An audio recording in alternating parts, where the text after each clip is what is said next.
nilipigiwa simu na Simoni kwamba huyu binti amepata matatizo akiwa shuleni Bujiku wakati wa mitihani. Kwa hiyo wakawa wamenipigia simu wakaniambia ameletwa nyumbani kwa usafiri wa pikipiki. Alianguka kule shuleni na baadaye wakampakia kwenye bodaboda wakamleta nyumbani na baadaye wakamleta kanisani.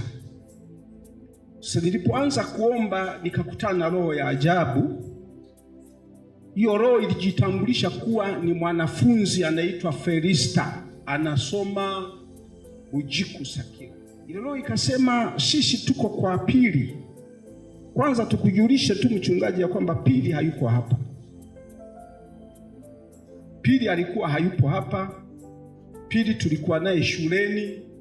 Akasema, mimi ninasoma pale Bujiku, tatizo langu sina akili ya kulitosha. Ninapokuwa nikipata 4 zile za mwisho. Lakini nina bibi yangu yuko Geita. Akaniambia, tafuta mwanafunzi yeyote pale mwenye akili ili tuweze kuchukua akili zake ili aweze kukusaidia wewe. Kwa hiyo wakamtafuta huyo mwanafunzi. Katika ulimwengu wao wakamuona Pili ni mwenye akili, na wakaona safari yake ya shule inaenda mpaka chuo kikuu. Wakaona atakuwa ni daktari wa binadamu na atakuwa daktari mkubwa sana. Sasa wakaona nyota yake inang'aa na inafaa ichukuliwe ili iweze kutumika kwa Felista. Si kama mnanielewa? Na akasema hivi, walipokuwa form 2 huyu alikuwa anapata 1 tu. Lakini baada ya kufanya hilo zoezi la kuchukua ile akili yake na kuipeleka kwa Pili, kilichofanyika ni hiki, kwamba unapofika mitihani, unapofika wakati wa mitihani, Pili anasogezwa kwenye dawati la Felista. Yaani anasogezwa katika ulimwengu fulani. Hakuna anayeona mle darasani. Anapokuwa amesogezwa, ile karatasi ya mtihani ambayo ndio inatakiwa ijibiwe inabadilishwa. Si kama mnanielewa? Inafanyaje? Inabadilishwa. Hii ya Felista inaletwa kwa huyu. Sasa huyu anaanza kujaza. Alafu ule ujinga mwingine unaenda kwa Felista, anajaza Felista. Huyu anafeli. Na ndivyo ilivyotokea ifeli. Sasa kabla sijampa kuongea, baadaye akawa anafeli. Sasa wazazi wakaanza kusema, kuna nini? Wewe umejiunga kwenye makundi, unajua makundi. Si mara nyingi tunawashambulia watoto wetu na tusijue nini kinaendelea katika ulimwengu wa pili. Bwana Yesu asifiwe sana. Lakini pamoja na kulalamika haikusaidia, huyu aliendelea kufeli. Sasa juzi ilipotokea kwamba amedondoka sasa, labda Mungu alitaka sasa aweze kumfungua, na wakamleta nyumbani, nao wakapata akili, wakamleta kanisani, na tukakutana na hiyo roho. Ile roho ikasema, huu pia ni wakati wa mitihani. Tangu jana nimekuwa na Pili ananijazia mitihani yangu, na yalipotoka akawa vizuri, akaeleza mwenyewe ilivyokuwa, na baada nitampa maiki ataelezea. Lakini kesho yake tena akapatikana tena na shida ile, wakamleta. Yale mapepo yakasema, ulipomaliza tu kumwombea mchungaji, alipofika nyumbani asubuhi tulimfuata, ilikuwa naye alikuwa ananijazia tena mitihani. Sasa wewe ulikuwa umewaelekeza kwamba wamlete kwako saa 12. Ilipofika, tulipoona saa 12 imekaribia, tukamleta haraka nyumbani. Wakawa wamemleta, lakini tayari kule alikuwa amefanya nini? Alikuwa amenisaidia. Sasa kwa majina naitwa Priska Julius. Nilikuwa nafanya mtihani. Kipindi nafanya mtihani, sasa nikasikia na miguu ikashikwa na ganzi. Baada ya miguu kushikwa na ganzi, mikono ikashikwa na ganzi. Baada ya mikono kushikwa na ganzi, nikasikia kichwa kinaumia upande mmoja wa kushoto. Kikauma, mimi baadaye nikajistukia tu niko ofisini nimezingirwa na walimu na wanafunzi. Ndo baadaye akanichukua akanipeleka nyumbani kwa Simon.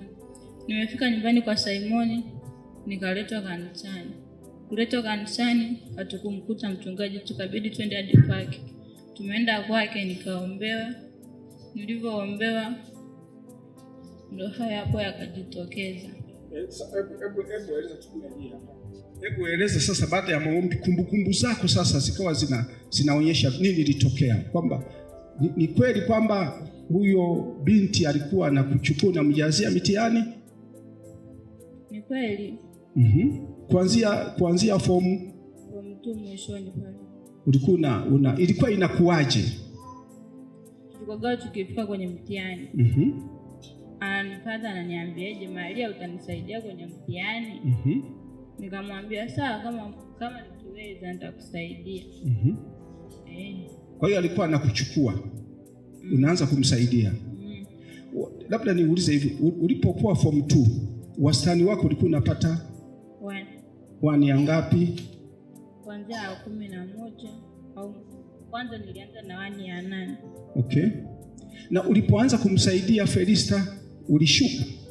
Ukawa unapata ngapi? Nilishuka hadi nikapata division 4. Na juzi tena kwenye hii mitihani ya majaribio ambayo mlikuwa mnafanya pia alikuchukua tena kumsaidia? Okay. Bwana Yesu asifiwe sana. Unajua tunatakiwa kufahamu wakati mwingine watoto wetu wanakuwa wanafanya vizuri, lakini wakati mwingine wanaanza kufanya vibaya, tunaanza kuwaraumu. Lakini pia tunahitaji kuwaweka mbele za Mungu ili kuweza kuzijua hizi roho ambazo inawezekana sasa hivi watu unaweza kukuta kwamba huyu ndiye tumempata peke yake, lakini inawezekana kuna watu pale, na ndio mimi na wasiwasi, kuna madaktari, kuna walimu, kuna mahakimu, kumbe ni wajinga, walitumia akili za watu wengine, kumbe walikuwa wanajaziwa tu ile mitihani, halafu linaonekana limefaulu form 5. Kwa hiyo hili linaenda naye mpaka huko juu, halafu baadaye linakuwa li daktari. Maana ndivyo hiyo li Felisa anasema kwamba mimi yani ule udaktari ningeupata kwa akili ya huyu. Na walichokuwa wanakifanya walitaka wamchukue msukule sasa waende naye huko. Anaonekana yupo, kumbe kinaonekana kitu kingine. Tuna madaktari feki, unashangaa. Tuna mainjinia feki. Inawezekana katika nchi hii kwa sababu ya huu ushirikina huu unaoendelea. Na lazima kanisa lisimame kuweza kuupinga huu ushirikina. Mmenisikia kanisa? Na kilichotokea kingine, ile jana sasa wakanipigia simu kusema wamechanganyikiwa tena asubuhi. Na kilichosababisha ni kwamba mama yake aliamua kutoa sadaka kwa Mungu. Na akanipigia simu akasema, mchungaji nakuja. Sasa alipoamua mama yake kutoa sadaka, ile familia ilipoamua kutoa sadaka na kuileta ile sadaka, ile asubuhi jana, baada ya kumfanyia maombi huyu binti hapa kanisani, alianguka tena na mapepo hapa. Akasema asubuhi alifuatwa na mtu, hebu tusaidie. Jana ilitokea nini tena asubuhi? Jana kipindi naosha vyombo, kuna mtu alikuja amevaa mavazi meusi kote. Meusi. Akakwambiaje? Akaniambia nimwambie mama haraka asitoe sadaka na sadaka. Kwamba asitoe sadaka.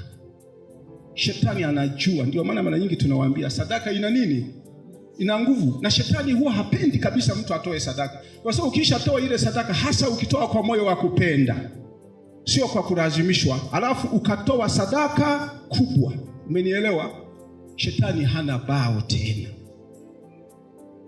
Sasa jana amepigana, eti huyu ampigie simu mama yake. Litawezekana kweli? Amwambie mama asifanye asitoe sadaka, na tayari mama amefika. Sasa hapa asubuhi shetani ameaibika, amemtupa chini hapa. Iko wapi sadaka mama? Hapa. Sadaka imeletwa hapa. Lakini kitu kingine ambacho kilikuwa kinamfunga huyu binti ni hii shanga hii. Hii alikuwa anavaaga hii. Sikifikia. Yaani huyu ni nyoka. Umenielewa? Zinafanana tu. Alafu pia unajua nimeona kuna washirika huku wana hizi. Naona mshirika mmoja, naomba ninyi mlio na hizi mzivue kwa usalama, naomba mvue tu. Mimi siwalazimishi, lakini msije mkaenda kunifungulia kesi hizi. Wala mimi sisemi usinunue shanga, lakini una macho ya kiroho unapoenda kununua? Una macho ya kiroho kweli? Huo ndio wasiwasi wangu. Bwana Yesu asifiwe. Kwa hiyo kwa ufupi ni kwamba hivi vitu tukao tumevitoa, na hii sadaka sasa tunaitoa hapa madhabahuni. Naomba kanisa tusimame sasa. Hakuna tena pili kwenda kumfanyia mitihani mtu mwingine yoyote. Pili akae na nyota yake na akili yake aliyopewa na Mungu. Naomba kanisa tuinue mkono. Lakini pia anaona na mama. Haina shida hivi. Haya. Naomba tusimame tuelekeze mikono mbele. Shetani, toka haraka katika jina la Yesu. Ondoka. Usirudi tena kwa pili. Na hesabu nifikisha mara 3, ondoka na usirudi tena kwake. Na usijaribu ukalogwa kuja kutumia akili yake kwa ajili ya ujinga uliokuwa ukiufanya. Sasa na hesabu 1, 2, 3 kwa jina la Yesu.